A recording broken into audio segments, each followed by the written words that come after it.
आं दिनै माखासे बाथ्राफोरखौ रोखायै जोंनि आइ आफा रायजो राजाफोरनो फोरमायनो थाखाय नोंथांमोनखौ आं लिंहरदों। बे बाथ्राफोरानो जाबाय थांनाय आथिखालनि मार्च दाननि 17 अक्ट' खालार खालि गुवाहाटी हाइकर्टआव बिटिएडि आरो बिटिसिनि बाउन्डारि, बिनि हा हु, बिनि पावार्स एन्ड फांसन, बिनि अलरेडि ट्रान्सफार खालामनाय साबजेक्टफोरखौ रैखा खालामनायनि थांखिखौ सिगाङाव दोननानै थांनाय 2021 नि डिसेम्बर दाननि गेजेराव गुवाहाटी हाइकर्टआव जों मोनसे पिआइएल होदोंमोन आरो बे पिआइएलआ थांनाय मार्च दाननि 17 अक्ट'आव अनारेबल गुवाहाटी हाइकर्टनि चिफ जास्टिसनि बेन्चजों बे आजावजाबाय। दा बेनि सोमोन्दैनो माखासे बाथ्राखौ आं फोरमायनो लुबैदों आरोबाव। जे दुलाराय बर' फरायसा आफाद, इउपिपि लिडार प्रमद बर' आरो बिसोरनि माखासे गोसो गेसावनि दैदेनगिरि आरो मावथिफ्रा जोंनि बे पिआइएल होनायनि बेरेखायै जोंनि आइ आफा रायजो राजा आरो जोंनि पिआइएलआव सिगनेचार होग्रा गुबुन गुबुन सिगनेटारिसफोरखौ मिसलिड खालामनानै सिगिसग' खालामनानै जोंनि as a hall Bodo' ससाइटिफोरनो mislead खालामनो लामा आन्दायहोनो बिथांमोना नाजादों। दा बिनि गेजेराव सुरेश चन्द्र बसुमतारी होननाय सासे गावबुरामोन। बियो आलुपारा पार्ट 1 गामिनि गावबुरा, थिपकाइ फरजरा साब डिभिजन। बिथाङाबो जोंनो जोंनि पिआइएल केस होनायाव सहि हरदोंमोन। बिथांखौ न'आव थांनानै एबसुनि माखासे मानसिफ्रा सिकित्साखौ सम्भब खालामदों, उल्था उल्था खोथा बुंहोदों। माने बिटिएडिनिफ्राय बिटिआरनिफ्राय गामि दानख' होनायनिसो केस होनायाव सहि लायदों होननानै बुंदों आरोखि। जाय बाथ्राया एखेबारे 100% मिसा खोथा आरोखि, नंखायदा। बिनि उनाव बिजय बसुमतारी होननाय सासे गावबुरा दङ। बेयो खोला क'क्राझारनि बामोनगाव पार्ट 4 नि गावबुरा। बिथाङा बर'नि नामा होनो थेंख्लांगुरि। लोगोसे बंकिम प्रसाद बसुमतारी, बिथाङा बामोनगाव पार्ट 1 भाटिपारा गामिनि गावबुरा। आरो सासे दङ सुबल मुसाहारि, बियो गसाइगाव ओनसोलनि तुलसिबिल गामिनि गावबुरा। बेजों लोगोसे सिडली ओनसोलनि दांथल सेरनि सिमलागुरि गामिनि बिजय बसुमतारी, बिथाङाबो गावबुरा। आरो बिनिफ्राय अल आसाम ट्राइबेल स्टुडेन्टस इउनियननि आफादगिरि बिथां हरिचर ब्रह्म। आरो लोगोसेबाव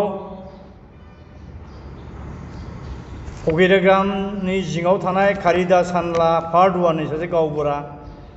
फातेन्द्र ब्रह्म। बे बिथांमोनखौ एबसुनि माखासे मावथिफ्रा थांनानै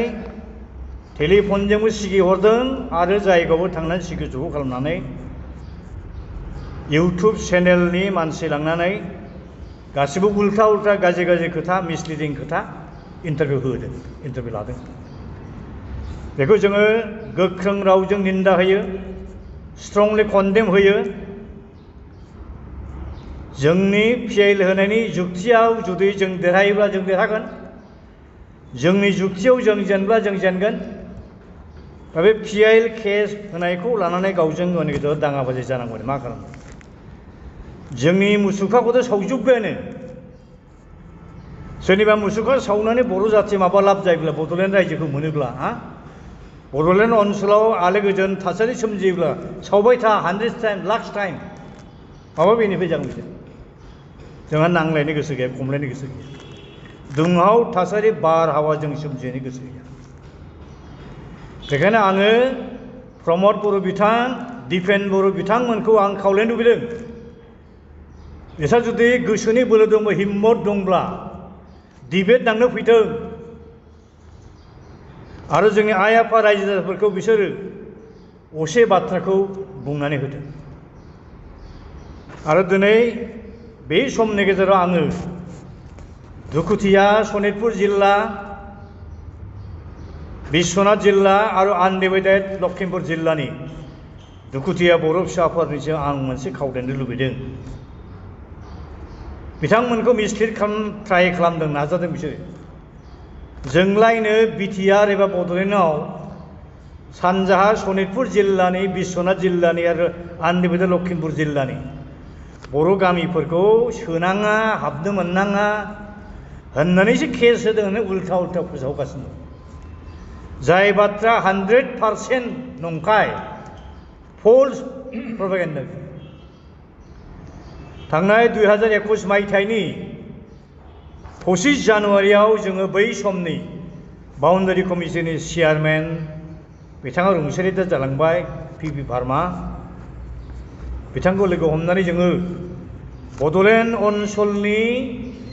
सिङाव संकष्ट सदियासिम फार्स्टै दैमानिफ्राय जे आद्रा सानजा ओनसोलनि गामिफोर दङ आप टु सदियासिम बिश्वनाथ जिल्लानि सनितपुर जिल्लानि आनडिभाइडेड लखिमपुर जिल्लानि आरो सदिया साब डिभिजननि बर' गामि ट्राइबेल गामि हाग्रा बंग्रा दैमा दैसा हाजो हालाखौ थिसनजोबनांगौ सोसनजोबनांगौ होननानैसो जों दाबि दैखांनानै मेमर होनांगौ बेखायनो आं गुरै खावलायनो लुबैदों सनितपुर जिल्लानि बिश्वनाथ जिल्लानि आरो आनडिभाइडेड लखिमपुर जिल्लानि बर' फिसाफोरखौ जाहाथे प्रमद बर'मोननि दिपेन बर'मोननि उर्खाव गोरा ब्रह्ममोननि गोविन्द बसुमतारीमोननि गावसिनि अगेन राजखान्थियारि मुलाम्फानि थाखाय जे मिसलिडिं प्रपागेन्डा खालामगासिनो दं बेजों जाहाथे मिसलिड दाजाथों इमसनजों थांनानै जेबो लाब गैया आइफोराबो जोङो डेफिनेटलि सानसे देरहागोन आरो बे जों होनाय PIL केसआव डेफिनेटलि जोंहा देरहागोन जोंहा बिश्वास सुप्रिम कर्टसिमबो जों थांदोंमोन सुप्रिम कर्टनि जाय बेन्चनि जाय जाजनि आन्दाराव गोलैदोंमोन बे अनारेबल कनसार्न जाजआ जोंनि सिनियर काउन्सिल एडभकेटखौ बिथाङा एडभाइस होदों बिथांमोना गुवाहाटी हाइकर्टआव थांग्रोआ हसिया बावमान फैग्रो अनारेबल गुवाहाटी हाइकर्टआव नोंथांमोना थांग्रो बेवहाय PIL हैग्रो जुदि गुवाहाटी हाइकर्टआव जुदि जास्टिस मोनाब्ला नोंथांमोना दिल्लीनि सुप्रिम कर्टआव फैफिननो हागोन दा बे हिसाबै जोंनि एडभकेट साथामा सासेया जाबाय senior most Guwahati हाइकर्टनि advocate Kamal Nayan Chaudhuri supreme कर्टनि सासे उकिल मनज गस्वामी गुवाहाटी हाइकर्टनि सासे जुनियर एडभकेट बिथां राणा सिंहा बिथांमोना प्लिड खालाम दाख्लै 17 मार्च खालि जोंनि केसा 1 नम्बरावनो गाखोदोंमोन आरो गाखोदों गुवाहाटी हाइकर्टनि अनारेबल चिफ जास्टिसनि बेन्चआवनो जोंनि केसा गाखोदों जोंनि एडभकेट कमलेन चौधुरीया ओरैबायदि रावजों बिथाङा प्लिड खालामदों जे बर'फोरनो उदांस्रिनि उनाव हाजोनि ट्राइबेलफोरनो 6 सिडुलनि आन्दाराव अट'नमास डिस्ट्रिक्ट काउन्सिल होनाय जादोंमोन नाथाय आसामनि प्लेन ट्राइबेल बर'फोरनो होनाय जायाखै 1993 आव फार्स्ट एकर्ड जादों स्टेट एक्टनि आन्दाराव बड'लेण्ड अट'नमास काउन्सिल होनाय जादोंमोन बेनि उनाव BLTफ्रा सशस्त्र संग्राम आर्म्स दाखल खालामदों 2003 आव गोदान मोनसे एकर्ड जादों आरो बे एकर्ड गोदाननि रिजाल्ट हिसाबै भारत संबिधाननि 6थि सिडुल 6 सिडुलखौ एमेन्डमेन्ट खालामनानैब्लाबो प्लेन ट्राइबेल एरियायावबो बड'लेण्ड टेरिटरियेल एरियास डिस्ट्रिक्ट नामजों मोनसे अट'नमास सेल्फ एडमिनिस्ट्रेटेड मोनसे पलिटिकेल एन्टिटी गायसंना होदों आरो बे BTDखौ सालायनो थाखायनो बड'लेण्ड टेरिटरियेल काउन्सिल नामनि मोनसे सेल्फ एडमिनिस्ट्रेटिभ मेकानिजम दानानै होदोंमोन मेक्सिमाम अट'नमि होनाय जादोंमोन नाथाय दुखुनांथाव गुबुन फारसेथिंनो 2020नि 27 जानुवारि कुनु बर' आफादफोरनि दैदेनगिरिफोरखौ बिश्वासाव लाखियाजासेनो रावजोंबो सावराया हसियाजासेनो बै समनि एबसुनि आफादगिरि प्रमद बर' UPफोरनि माखासे लिडारफोर NDPनि मोनब्रै फेक्सन लिडारफोरनो एकर्डनि ड्राफ्टआव मा लिरदों मा लिराखै दिन्थिया हसिया मेगन मिसिबनानैनो सहि होनांनाय रोखोम आन्डार कम्पालसन डिक्टेसनाव खोख्लैनानै गोदान एकर्ड खालामदोंमोन बेनि जाहोना मा जाबाय एकर्डखौ खालामबायसो हय बिटिआर कनसेप्ट होननानै खिन्थु खुनु संबिधान एमेन्डमेन्ट खालामाखै उनाव बिटिएडि आरो बिटिसिनो होनाय पावार एन्ड फांसन साबजेक्टफोर अट'नमि आरो बेनिफ्राय डिपार्टमेन्ट आरो बाउन्डारि बेखौ एग्जिकिउटिभ अर्डारजोंनो आथिखालनि गभर्नमेन्टआ लांफिननो नागिरनाया बिराद दुखुनांथाव जादों होननानै जोंनि एडभकेटआ फिल खालामदों बेखायनो माय लर्ड बिथांमोननि केसखौ आजाव होननानै बुंदों बिथांमोना सुप्रिम कर्टआव थांदोंमोन खिन्थु अनारेबल सुप्रिम कर्टनि कनसार्न बेन्चनि कनसार्न जाजआ एडभाइजारि दिनै सिनियर काउन्सिल बिथांमोन काउन्सिलखौ बुंदों जे गुवाहाटी हाइकर्टखौ एप्रच खालामग्रो गुवाहाटी हाइकर्टनिफ्राय जास्टिस जुदि मोनाब्ला सुप्रिम कर्टआव नोंथांमोना फैफिननो हागोन होनना बुंनायखाय दिनै जों फैदों होननानै कमल नयन चौधुरिया एडभकेसि खालामनायाव अनारेबल गुवाहाटी हाइकर्टनि चिफ जास्टिस मोनसे सेन्टेन्सजों कमेन्ट होदों देन it is A very interesting case I have accepted दा पिआइ लोगो लोगो आसाम गभर्नमेन्टनि एडभकेट जेनेरेल दंमोन बेवहाय गभर्नमेन्ट अफ इन्डियानि हम मिनिस्ट्रिनि जानानै एडिशनेल सलिसिटर जेनेरेल दंमोन बिटिसि गभर्नमेन्टनि सानै एडभकेट दंमोन बिथांमोननो मोनसे अर्डार होदों जे सप्ता खुंब्रैनि गेजेराव गभर्नमेन्टनि खैफियतखौ गुवाहाटी हाइकर्टआव दाखिल खालामनांगौ आरो फैगौ मे दाननि 9 अक्ट'खालि सेकेन्ड डेट होबाय दा बेखौ लानानै दिनै एबसुनि आफादगिरि दिपेन बर'नि थिननायावनो सम्भब थुनज्लायनायावनो प्रमद बर' उर्खाव गोरोब ब्रह्मनि थुनज्लायनायावनो सम्भब माखासे खर' गोथांजों खामानि मावग्रा एबसुनि माखासे लिडार मावथिफोर इउपिनि माखासे लिडार मावथिफ्रा जोंनि मुसुखा बानायनानै जायगा जायगा सावलाजोबदों गाज्रि गाज्रि स्लें लेंगुवेजजों जायखौ मानसिनि खोमायाबो खोनासंथावा मानसिनि खुगाजों जायफोरखौ मख'थावा बे रोखोम रावजों जों बायदि मानसिखौ असनमान खालामदों बड'लेण्डखौ जोंसो दादों प्रमद बर' दायाखै दिपेन बर' दायाखै बै समाव एबसुआव जायफोर लिडारशिप होदों एबसुनि आइ आफा रायजो राजाफोर 6 बोसोरनि बड'लेण्ड मुभमेन्टआव थैथां जायफ्रा जिउ दान होलांदों जेल जादों जिनाहारि खालामजादों बे लाख लाख आइ आफा रायजोफोरनि कन्ट्रिबिउसन सुप्रिम सेक्रिफाइसआव 93 फार्स्ट बड'लेण्ड अट'नमिक काउन्सिल जादों बेयो 10 बोसोरनि उनाव प्रम'सन जादों आपग्रेड जादों बिटिसिआव बिएलटिनि कन्ट्रिबिउसन दं आइ आफानि कन्ट्रिबिउसन दं प्रमद बर'हा मा सेक्रिफाइस दं मा कन्ट्रिबिउसन दं बे दिपेन बर'हा मा कन्ट्रिबिउसन दं गबिन्द बर' मोना बै समाव एनडिपिनि लिडार जानानै पिडिएफ पार्टि दानायाव पेट्रनेज होदोंमोन पिडिएफ पार्टिया बिएससिखौ सालायदोंमोन गणेश नार्जारिखौ चिफ बानायनानै 523 खान गामि हाबखानायफोरखौ दानदों बिसोरनो लासिं सिं आरो दिनै जिखिनि बिटिएडिआव गामि हाबबावबाय टटेल 3079 गामि बे 3079 गामिखौ आरो दानबाव होनायनिसो बिसोर बिराद गभर्नमेन्टनि षड़यन्त्रआव खैसोरा हाबफादों लासिं सिं एकरा खालामबाय जे बिटिएडिआव जेसेबां गामि हाबखाबा बेखौ दाननो मोना होननांगौमोन जेसेबां बिटिसिनो पावार एन्ड फांसन साबजेक्ट अट'नमि होबाय बाउन्डारि होबाय साबजेक्ट होबाय बेखौ दाननो मोनासो होननांगौमोन फार्स्टनै दैमानि सानजाहा फार्स्टनै दैमानिफोरजों सौदियासिम सोनो थाखायसो बे एकराव बिसोर सोनो हानांगौमोन नाथाय बिसोर टटेलि फेल जादों बे बिटिआर एकर्डनि जिथु एमअएस बे एमअएसआव गावसोर मा मा गामिखौ बिदों बिनि लिस्टफोरखौ बुंनो एनेक्साराव सोनो हायाखै गोदो बिएलटिआ बिटिएडिनि बाउन्डारिनि लिस्टखौ सोदों एनेक्सार नाम्बारावनो सोदों 3079 भिलेजखौ एनेक्सार नाम्बार 2 सोदों 95 भिलेजखौ बिसोरनो रोखा फोरमान दङ माबा दङ मेटेरियेल भेलु दं आरो जों थांनाय 2021 मायथाइनि 25 जानुवारि खालि बाउन्डारि कमिसननि सिगांनि चेयारमेन एसे सिगाङाव दहाय बुंखालांबाय जे पिबि भार्मा बिथाङा दिनै गैला रुंसारि जालांबाय दुखुनांथाव दा बिथांखौ लोगो हमनानै जोङो संकष्ट सौदियासिम बड'लेण्डनि बाउन्डारिया सिमाया जानांगौ होननानै जों मेम'रेन्डाम होदों जोंनाव रोखा माखासे मेटेरियेल डकुमेन्ट्स एभिडेन्स दं दरखार जायोबा जों आइ आफादा जों दिन्थिनो हायो दिनै प्रमद बर'मोना मोनसे मिसा खोथा बुंगासिनो दङ डिसि एसपि फोरनि सार्भिसखौ लायनो कमप्लिटलि मोनजोब्बायलायनो बिटिसि गभर्नमेन्ट मिसा खोथा 2021 नि माबायाव जानुवारि 2021 नि 19 जानुवारियाव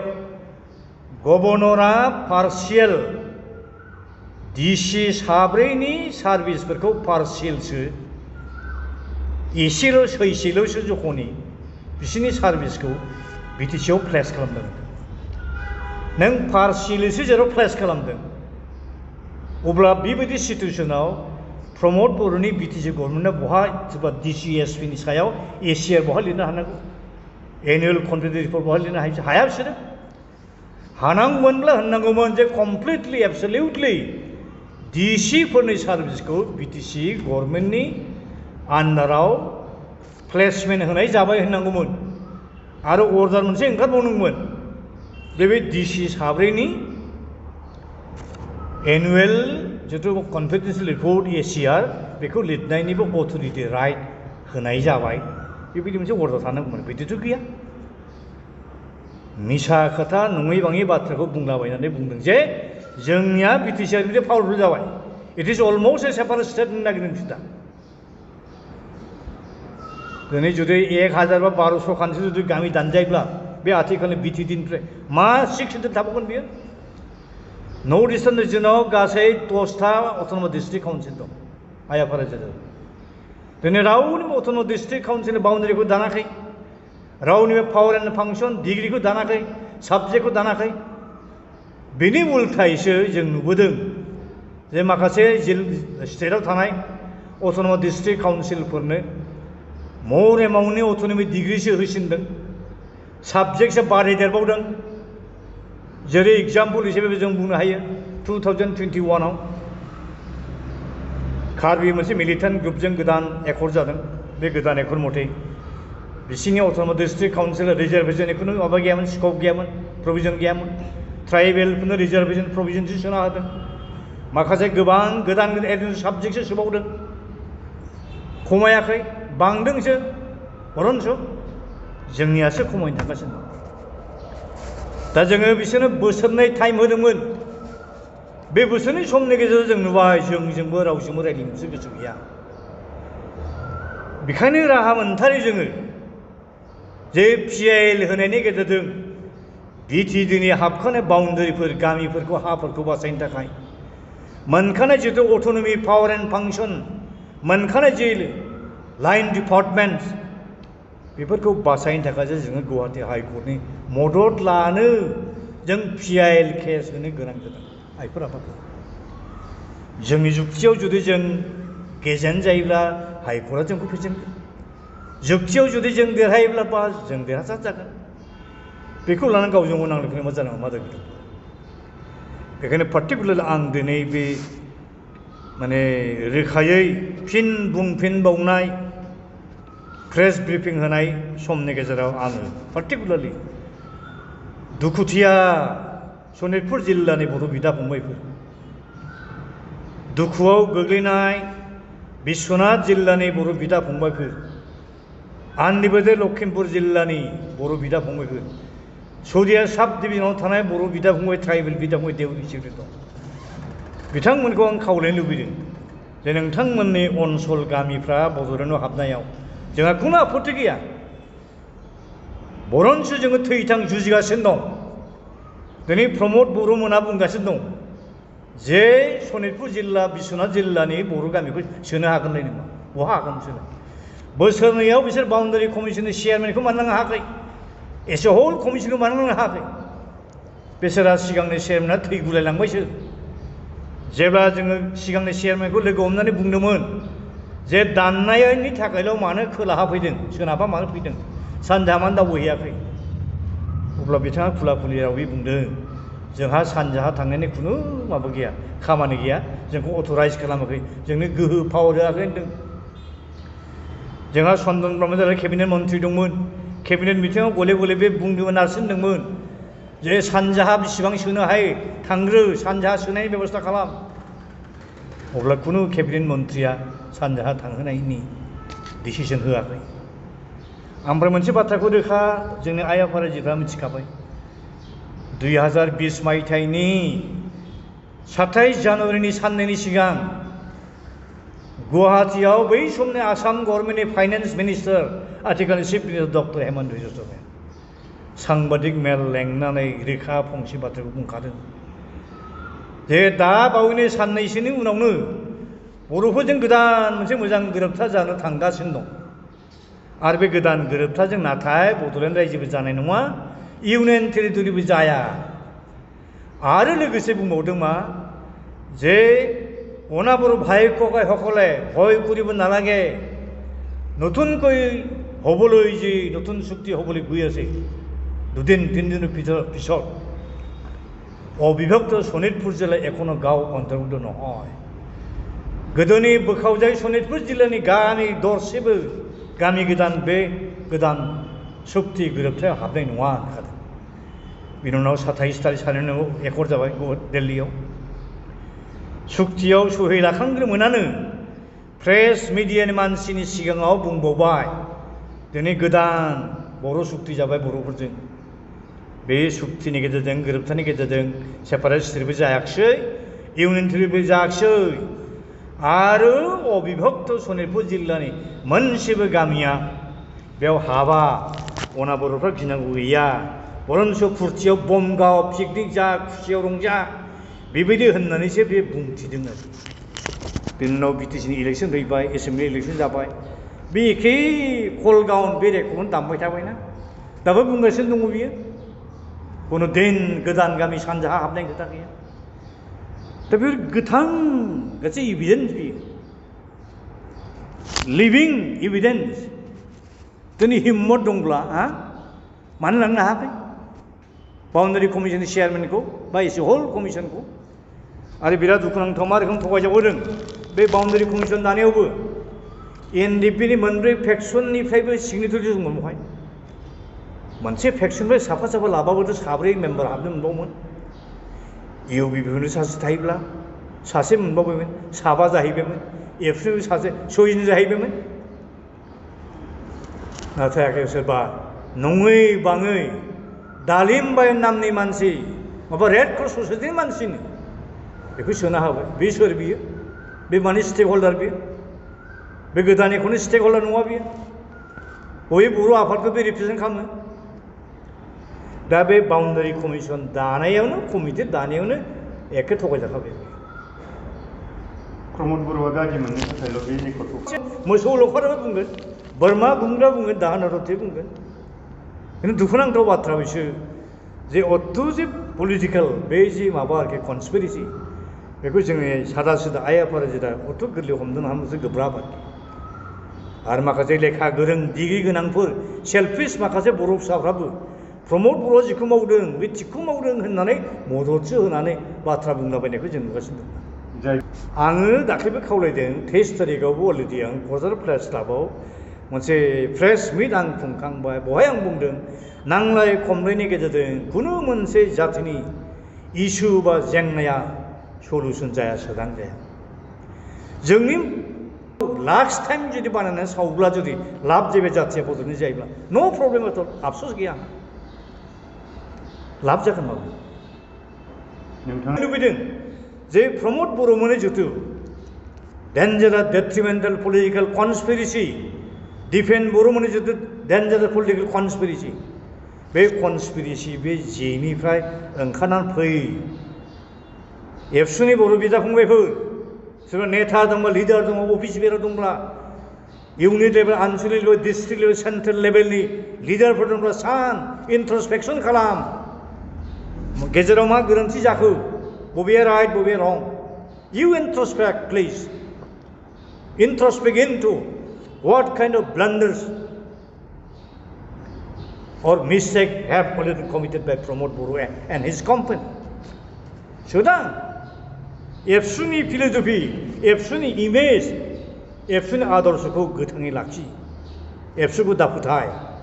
डेफिनेटलि दाखालि आङो 23 तारिखआव मोनसे प्रेस बिज्ञप्ति होदों बेयाव डेफिनेटलि होनदों जे पिएल दाखिल करा सन्दर्भत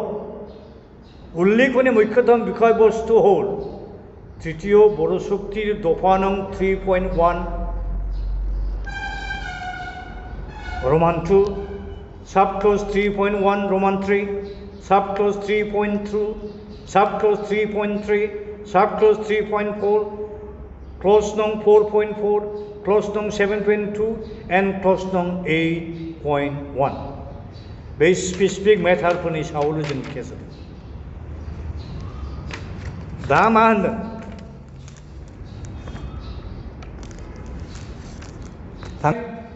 2020 नि 28 सेप्टेम्बराव बिटिआरनि नामखौ बिटिआर बानायनायनि नटिफिकेसन होदों गभर्नरा आरो गोदान बाउन्डारि कमिसन दादों बे एखे नटिफिकेसनजों बेजों लोगोसे जुननि 4 तारिखआव मा खालामदों जुननि 4 तारिखआव 16टा डिपार्टमेन्टनि सायाव खामानि मावनो बिटिआरनि 4 डिसिफोरनो अथरिटि पावार हगारदों अब्ला लोगो लोगो मा जाबाय बिटिसिनि जुदि इलेक्टेड बडिनि जि पावार एन्ड फांसन बे अलरेडि डाइल्युट जाहैबाय बेनि उनाव मा जाबाय 2021 नि 10 जुन खालि बड'लेण्ड टेरिटरियेल एरियाज डिस्ट्रिक्ट आरो बिनि जुदि एडमिनिस्ट्रेटिभ एपारेटास बिटिसि बेखौ कन्ट्रल खालामनो थाखाय गोदान मोनसे डिपार्टमेन्ट दानायनि नटिफिकेसन होबाय नामा दानबाय बड'लेण्ड क'क्राझारनि उपेन्द्रनाथ ब्रह्म बड'फा नोगोराव थानाय जि बिटिसिनि हेडक्वार्टार जाय हेडक्वार्टार बिल्डिंखौ 30-40-50 कौटि थाखा खरस खालामना हाग्रामा महिलायाव लुना गालांबाय बे हेडक्वार्टारा भुट बांल'सो जासिगोन बायदिब्ला बेवहायथ' पावार एन्ड फांसन जेबो थाला बेनि उनाव मा जाबाय लेन्ड मेटारा जेराव अलरेडि बिटिसिनो ट्रान्सफार साबजेक्ट जाखाबाय 7.2 बिटिआर एकर्डनि क्ल'जआ मा होनदों बड'लेण्ड ओनसोलाव जेसेबां गभर्नमेन्टनि हा खाज दं वाटार बडिज दं रिभारिन एरियाज दं गोथैसालि दं बेफोरनि कमप्लिट कन्ट्रलिं अथरिटिया स्टेट गभर्नमेन्ट लांफिनजोब्बाय डेट मिन गावसोर बेवहाय इन्डास्ट्रि गायसंफैयो ना गुबुन नन ट्राइबेल मानसिखौ लाबोनानै बेवहाय कल'नि बानायफैयो आसामनि गोदान एनक्लेभ करिडर एसे डेन्जारास बे आरो लोगोसे मा खालामो 2021 जुलाइ दाननि गेजेराव बिटिसिआव जेराव लेन्ड एन्ड रेभिनिउ मेटारा ट्रान्सफार जाबाय बिटिडिआव मोनब्रै जिल्लायाव जेसेबां ट्राइबेल बेल्ट ब्लक दं बै ट्राइबेल बेल्ट ब्लकफ्राव एसे हल नेपालिफोरखौ गरखा जेनेरिक टार्मजों प्रटेक्टेड क्लासाव सोनायनि नटिफिकेसन अलरेडि होबावबाय आरो अब्ला बिटिसिनो होखानाय पावार एन्ड फांसन साबजेक्टआ बहा थागोन बायदि बिनि उनाव मा जाहैबावबाय नभेम्बरनि 22 तारिख 2021 मोनब्रै जिल्लानि 4 डिसिखौ सेक्रेटारि रेंकआव आपग्रेड खालामबावबाय अब्ला बे लाइन डिपार्टमेन्ट जथ' सेक्रेटारि दंमोन 40टा डिपार्टमेन्टनि बे डिपार्टमेन्टेल सेक्रेटारिफोरनि पावार एन्ड फांसना मा जागोन आरो बे डिसि 4 जे सेक्रेटारि रेंकआव प्रमोसन जाबावबाय बिसोरनि पावार एन्ड फांसन बिसोरनि एक्टियारा मा जागोन क्लेश जागोन दा डेफिनेटलि बिटिसिनि सेक्रेटारिनि नर्मेल माबा सेक्रेटारिसफोर आरो बिनिफ्राय डिसिफोरखौ प्रमोसन होनानै सेक्रेटारि बानायो क्लेश डेफिनेटलि फैनोसै बिनि उनाव मा फैबावलायबाय नै 2021 नि 24 डिसेम्बर खालि सिगांनि chairman boundary commission Pipi Barama थैलांबाय जेब्ला बिनि जायगायाव गोदान सासे चेयारमेन होलायबाय बिथाङा जाबाय डक्टर आशिष कुमार भुटानी आइएएस अफिसार बियो दा बिथांखौ जेब्ला चेयारमेन गोदान होबाय बिनि नटिफिकेसन लेंगुवेजआ नायदो इन पार्सियेल नटिफिकेसन अफ द early notification issued by nong TAD BC /227/2030/54 dated 29 September 2020 and consequent upon the demise of the incumbent chairman Sri P.B. Barma, I retired Dr. Ashish Kumar Bhutani. IAS Principal Secretary to the Government of Assam is hereby appointed as chairman of the बिनि मिनिंआ जाबाय बिटिआरआव हाबनाय गामिफोरखौ दानख'नो सोलायनोसो Alt खालामनोसो होननानै गोदान चेयारमेनखौ थिसनबाय अब्ला इनक्लुसिभनि लेंगुवेजआ बहा थांखो बहा गोमाखो बेसे डेन्जारास बियो आरो दानो नेक्स्टआव फैदोलाय 2022 नि 13 जानुवारि खालि आसाम गभर्नमेन्टनिफ्राय मोनसे अर्डार हरबाय सनितपुर जिल्ला आरो बेनिफ्राय बिश्वनाथ जिल्लानि डिसिफोरखौ अर्डार हरबाय जे 8 फेब्रुवारिनि गेजेराव नोंथांमोननि जिल्लानि सिङाव थानाय जे रेभिनिउ सार्केलफोर बे रेभिनिउ सार्केल मोनब्रैनि सिङाव थानाय बर' कचारि डमिनेटेड गामिनि लिस्टखौ 8 फेब्रुवारिनि गेजेराव आसाम गभर्नमेन्टनो हरनांगौ मानो हरनांगौ जे बर' कचारि अट'नमास काउन्सिलावसो सोनोसै नाथाय बिराद रिएक्सन जाबाय बेखौ लानानै उनाव बे नटिफिकेसन बे अर्डारखौ आरो बेनिफ्राय उइथड्र खालामनाय देखायनानै आथिखालाव नांथ'ला होनबाय बेनि उनाव मा जाबाय फेब्रुवारिनि 22 तारिख खालि जोंहा उरखाव बर' ब्रह्मआ आथिखालनि बड'लेण्ड वेलफेयार डिपार्टमेन्टनि बिथाङा सम्भब मिनिस्टार इनचार्ज खोमा बिथाङा तेजपुराव थांनानै सनितपुर जिल्लानि डिसिनि कनफारेन्स हलाव बे मोननै जिल्लानि बर' फिसाफोरखौ लेंहरदों जानांगौ एबसुनि लिडारफोर दं प्रमदफोरबो दं मा खालामदों जाहैबाय नोंथांमोननि गामिफ्राथ' रेकर्डआव गैफेरा बेखायनो पन्सायत राज सिस्टेमावसो नोंथांमोननि गामिखौ सोगोनो बेखायनो पन्सायत राज सिस्टेमाव सोदो दिनै दा बेवहाय भाइटेल मोनसे कुइसन सिखारदों पन्सायत राज सिस्टेम थाखायसो दावहा नांनायनि बर'फ्रा अट'मास थैयो बर'फोराव खेबनै गेजेमा साखा जाबाय 1983 1989 खेबनै गोजौ 500नि बारा बर' फिसाफोर थैखांबाय बेवहाय बिसोर लासिंसिं बिसोर थगायदों बिसोर दा उल्थाय बुंगासिनो दं सानसुमा खुंगुरमोना गुवाहाटी हाइकर्टआव पिएल होनायनि थाखायसो लायनो सनितपुर जिल्लानि बिश्वनाथ जिल्लानि लखिमपुर जिल्ला आन्ध्र लखिमपुर जिल्लानि बर' गामिफ्रा हाबथारसिगौमोन हाबना मोनला हाबनाय नंला आरो बुंबावदों जे रन्जन दैमारियाबो गथानसैमोन जेलनिफ्राय सानसुमा खुंगुरमोना पिएल होबाय नालाय दा थाबथाजोबनोसै बे बोसोरनिखौ मा खालामो बिसोरो जोंथ' बिखा फोरजोंनो बुंनो हायो बे प्रमद बर'मोना दिपेन बर'मोना गबिन्द बसुमतारी मोना बे रन्जन दैमारिमोनखौ जेलनिफ्राय बिसोर बख'नायनि बिसोरहा मतलब गोसो गैया बिसोर गिनाय दं पलिटिकेल गिनाय दं रन्जन दैमारि जेलनिफ्राय गना फैब्ला बेखौसो लिडार बानायनानै बिटिआरनि बा बिटिसिनि चिफ बानायनोमोन रायजोफ्रा बेखौ गिनायसो दं जों बुजिनाय मथेब्ला आंहा फोथायनाय दङ जोंनि एनडिपिनि बिदा फंबायफ्रा खुनुदिन भुल बुजिनाय नङा आरो भुल बुजियाखै हमदांनो हादों सोर असे सैथोजों खामानि मावदों सोर मिसा खोथा बुंदों सोर थगायदों दा बेखायनो आङो खावलायबावनो लुबैदों सनितपुर जिल्ला आरो बिश्वनाथ जिल्ला आरो आन्ध्र लखिमपुर जिल्लानि बर' बिदा फंबाय बिब' बिनानावफोरखौ बे दिपेन बर'मोननि सोरबा प्रमद बर'मोननि मिसा खोथा बुंनायजों जाहाथे लामा जाहाथे आन्दाय होजाया बबे सान बबे हर बबे सैथो बबे असैथो बेखौ जाहाथे बिदानाय बे आबेगजों दाथांदों इम'सन हुइमजों दाथांदों जों बे रोखोम थांब्लानो आल्टिमेटलि जों देरहागोन जेनेरेसनखौ माबा सिअ ना माबा लिरनांसिगौनो आरो जेसेबां सेक्रेटारि दं बे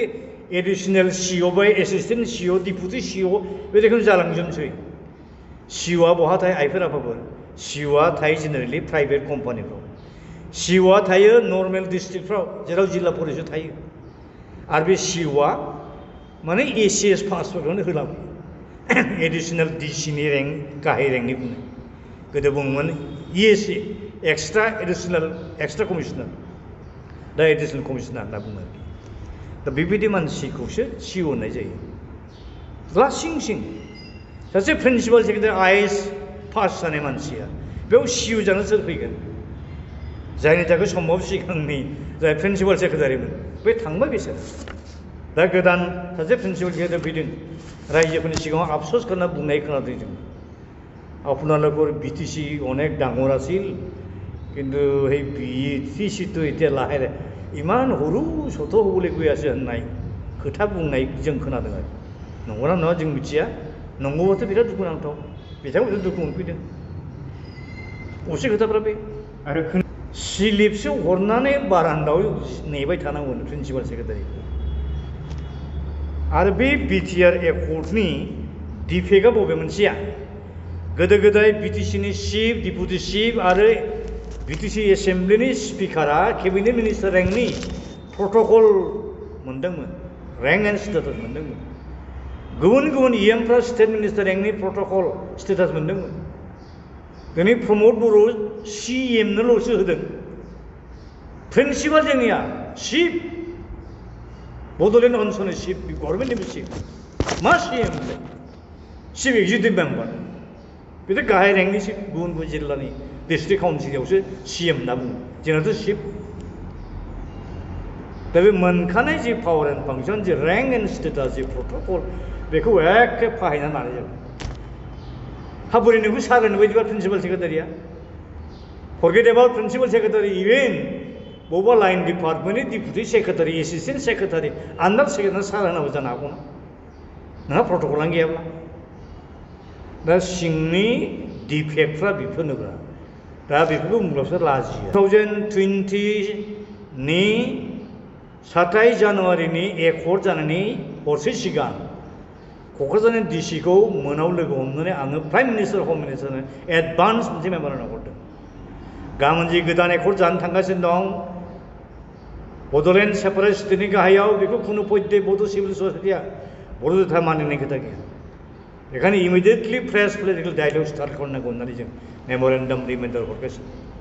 नै दाख्लै जानुवारिनि 1 थारिख जानुवारिनि 27 थारिखआव क'क्राझारनि डिसिनि थ्रुयै जोङो प्राइम मिनिस्टार हम मिनिस्टार रिमाइन्डार हरदों जे थाबैनो हल बड'लेण्ड स्टेटहुड इस्युनि सायाव फ्रेश पलिटिकेल डायलग स्टार्ट खालामफिननांगौ होननानै जों भारत गभर्नमेन्टखौ जों आर'ज गाबहरदों जों खावलायहरदों आरो एनडिपिनि माखासे लिडारफोर दिल्लीयाव मैया थांदों आं खोनादों बिथांमोननोबो आं एडभाइस हरदों जे जोंखौथ' मेगन मिसिबनानै बे गोदान बिटि रेकर्डआव सहिलाबाय सहिहोनानैसो जों उनाव नुबाय मा डिफेक्ट जोंखौ बोरै गल जाहोगोन दा मेटारा जोंनि कन्ट्रलाव गैला हल बड' सिभिल ससाइटियाव थांबाय आरो जुदि शान्तिखौ लुबैयोब्ला इमिडियेटलि गभर्नमेन्ट अफ इन्डियाया हल बड'लेण्ड स्टेटहुड इस्युनि सायाव फ्रेश पलिटिकेल डायलग स्टार्ट खालामनो बयखौबो लेंहर होननानै खावलायना फै होननानै आं मैया एनडिपिनि जाय बिथांमोन दिल्लीयाव दंहैयो हम मिनिस्टारनि सोरबा जइन्ट सेक्रेटारि लेंहरदों होननानै आं मिथिनो मोन्दों आरो बेबायदि बुंनानै फै होननानै आं एडभाइस हरदों आरो दिनै जे BT one there someday government of India दा सेपारेट स्टेट रावनोबो होनायनि पलिसि गैया होनदोंब्लाबो जेला डेम'क्रेटिक मुभमेन्टआ जेरावबो सोलिगोन जरदार भाबै तेलेंगानाखौ जेरै होनो गोसो गैया लास्टआव होनो बायद' जादों जोंनिखौ होनो बावनो जागोन बिदर्भ रायजोखौ होनो बाव दिनै नर्थ बेंगलखौ माखासे होनदों कचबिहार होनदों माबा गेटार कचबिहार लेन्ड होनदों माखासे उत्तर बंग होनदों माखासे होनदों क्षमतापुर होननांगौ होनदों माखासे गेटार कचबिहार होनदों सेपारेट स्टेटनि थाखाय बिजेपिनि एमपि बिजेपिनि एमएलए दा आवाज दैखांगासिनो त्रिपुरा रायजो जोंनि बर'फोरनिमोन त्रिपुरि कक बर'फोरनिमोन जोंनि बाहागि बिदा फंबायफोरनिमोन दिनै त्रिपुरायाव दिनै सेस जाबाय त्रिपुरा लेन्ड बिगासिनो गेटार त्रिपुरा लेन्ड दिल्लीयाव डेमनस्ट्रेसन जाबाय साननै आंबो थांदों दा बड'लेण्ड सेपारेट स्टेट जागोन त्रिपुरा लेन्ड जागोन बिदर्भ जागोन नर्थ बेंगलाबो जागोन गरखालेन्डबो जानो हागौ आरो सेपारेट स्टेट गोदान दानाया इन्डियायाव it is not static it is a dynamic process बे फ्लेक्सिबल बे रिजिड नङा आरो मेक्सिमाम सेपारेट स्टेटआ इन्डियायाव इन्डिपेन्डेन्ट उदांस्रि मोनखांनायनि उनावसो जादों गुजरात नामनि सेपारेट स्टेट गैयामोन महाराष्ट्र नामनि सेपारेट स्टेट गैयामोन उनावसो जादों दिनै आसाम नामनि मोनसे सेपारेट मोनसे स्टेटनिफ्राय मोनब्रै अलरेडि सेपारेट स्टेट जालांखांबाय नागालेण्ड स्टेट जादों फार्स्ट देन मेघालय जादों मिज'राम जाबाय अरुणाचल जालांबाय जोंनि मेगनावनो जोंनिया मानो जाया definitely Bodoland is an achievable issue बाय मेटार बेखौ मोनखागोन दिनैनि बाबा लोरबां नों गासिबो जिनिसा डिपेन्ड खालामो पलिटिकेल लिडारशिपनि सायाव प्रमद बर'नि लिडारशिपआव जि बिटिसि गभर्नमेन्ट बिटिसि जिथु गभर्नमेन्ट लिडारशिप बे बिराद लोरबां उइक दिसपुरा जेरै दिनै बिदिखौ सालायगासिनो दं हिसाबै नों मा थाखा फैसा मोनगोन नोङो जोंहा बिटिसि ओनसोलाव गासै 30 बा 35 लाख पपुलेसन दं बे पपुलेसना आसामनि टोटेल पपुलेसन रेशियो 12.13% गोलैयो दा आसामाव जुदि जेसेबां टोटेल एनुअल प्लेन बाजेट जायो बेखौ जुदि 12% जुदि अंक खालामोब्ला बोसोराव खमावबो 2-3 हाजार थाखा जों मोननांगौ दं बड'लेण्ड ओनसोल कौटि 2-3-4 हाजार कौटि दा बोसोराव 2-3-4 हाजार कौटि जुदि स्टेट प्लेननिफ्राय मोनोब्ला सेन्ट्रेल गभर्नमेन्टनिफ्राय सेन्ट्रेल एसिस्टेन्ट आरो माल्टिपल सेन्ट्रेल स्पन्सर्ड स्किम्स आरो इन्टारनेशनेल फान्डिं प्रसेसनिफ्राय प्रजेक्ट स्किम फैयो वर्ल्ड बेंकफोरनिफ्राय अनेक थाखा मोननांगौ दं नट less than round figure 5,000 crore जों मोननांगौ दं 5,000 crore जुदि थाखा मोनोब्ला प्रपार जुदि इउटिलाइज जायोब्ला बोसोरबानि गेजेरावनो डेभेलप जायो थांनाय 15 बोसोराव जथेस्थ जादों दाथ' प्रमद बर'आ थाखा लाबोनो हानायनि बुंनो बिनाव माबा गैया गोहोआनो गैया बिथाङा सरकाराव ओमफ्राय दान्दिं लाबोगोन होनदों भारत संबिधान 280 आर्टिकेल एमेन्ड जानानै बिटिसिआव डाइरेक्ट फान्डिं मिसा खोथा बियो फाइनेन्स कमिटिया रिजेक्ट खालामबाय बे पलिसिखौनो ओमफ्राय हम मिनिस्टारनि स्टेन्डिं कमिटि थायो पार्लियामेन्टआव आंबो गोदो मेम्बार दंमोन बे हम मिनिस्टारनि स्टेन्डिं कमिटि एलाउ खालामाखै एनकारेजमेन्ट होनाखै डिस्ट्रिक्ट काउन्सिलआ डाइरेक्ट फान्डिं होनांगौखौ बे 2080 आर्टिकेलखौ एमेन्डमेन्ट खालामनायनि राज्यसभायाव बिल मोनसे पेन्डिं दं बे बिलनि उद्देश्य जाहैबाय मा जेराव जेराव डिस्ट्रिक्ट काउन्सिल दं बे डिस्ट्रिक्ट काउन्सिल 6 एरियायाव थानाय स्टेटफ्राव स्टेट फाइनेन्स कमिसन दानांगौसो होनदों आरो बे स्टेट फाइनेन्स कमिसनासो अट'न'मास डिस्ट्रिक्ट काउन्सिलफोर जिल्ला परिषदफोरनो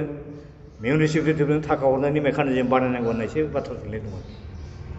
पिपुल सरकारा बिसायख'थिनि सिगां बा गोजौआव सिगां जा खोथा होदोंमोन बेयाव सफलता जानो हायाखै बा जाफुंसारनो हायाखै होननानै नोंथाङा सानो बेथ' एबसलिउटलि फेइलार परिबर्तन होनदों सोलायनाय लाबोगोन द रेडिकेल सेन्स दा रेडिकेल सेन्सआ बिसोरना मा जिबायदि रेटनि पार्सेन्टेज जादों जायो होननाय खोनागासिनो दं रायजो राजाफोरनिफ्राय बे जुदि गमामायैनो उसिब्ला उल्थायसो गोजौथिं दावखोलांनांगौ प्रमोसन जानांगौ डेभेलपमेन्टब्ला पजिटिभ डाइरेक्सना खिन्थु गाहायथिं थांगासिनो दं एसेन्डिं अर्डारजों फाथालफोरसो थांगासिनो दं नै खोनादों मैयाना दाखालि एखे प्रिन्सिपाल सेक्रेटारिनि रुमनि ना बबेनिबाखौ सोरबा सासे इएमआ टेबिल चेयार गारख्रुबजुदों बुख्रेबजुदों जाहैदों गासिबो नैबे केलेंकारिनि थाखायनो माने गोदान बिल होनायाव बेसेबांबा पार्सेन्टेज खाखालायबाय जाहैबाय सोरहा बेसेबां मोनजानांगौ दा जायफ्रा जाजादों बिसोरसो मिथिगोन आरोखि खोथाथ' नंथारगौ घुस जालायनायाथ' नंथारगौ बिराद दुखुनांथाव दा बिथांमोनालाय नों होआबाथ' उफाय गैया खोनानो मोनदों जोङो गुवाहाटि हाइकर्टआव गोदोनि गोजाम खोथाथ' अनेक केस हैबाय आरो गावसोरनि मोननांगौ जुदि गोजाम जुदि बिल बे बिलफोरखौ मोननांगौ होननानै इभेन अनारेबल गुवाहाटि हाइकर्टनि गोबां बेन्चफ्राबो पजिटिभ डाइरेक्सन हरदों होननाय जों खोनादों माने बबेबा मोनसे खोथा हयथ' नांनानै थादोंगोन दा गावसोरनि लुबैनायखौ सुफुंनो हायोब्ला हयथ' मोनगोनदां बिलखौबो सुफुंनो हायाब्ला हयथ' मोनाबो जानो हागौ बिसोरखौनो आसोल जाहोना बे सरकार हिसाबै डेफिनेटलि मानो थाहा जानांगौ हा दानि जिथु Assam government 600 crore deficit budget दा फैसा गैयाब्लाबो दाहार लानानैबाबोथ' नों मावबोनांगोन ना स्किम प्रजेक्टखौ मावबोनांगोन उनावसो नोङो थाखा फैसा दाहार लाना हक बा रेभिनिउ कालेक्सन खालामना हक बेखौनो सुख'फिननांगोन